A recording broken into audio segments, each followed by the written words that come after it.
الله أكبر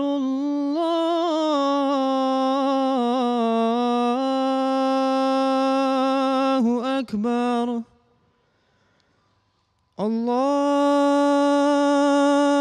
الله أكبر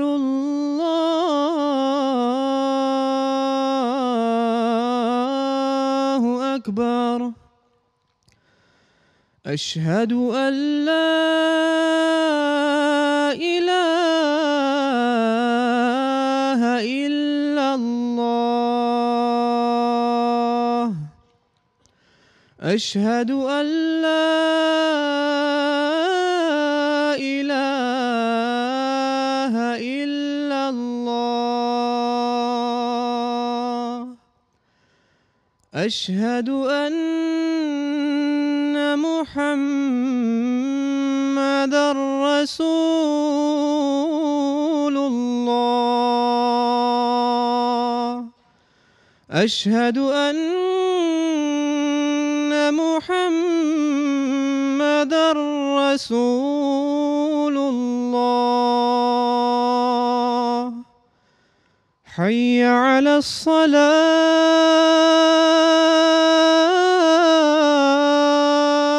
الصلاة حي على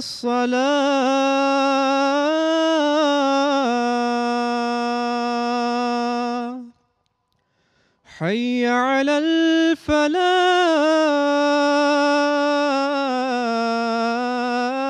الفلاح حي على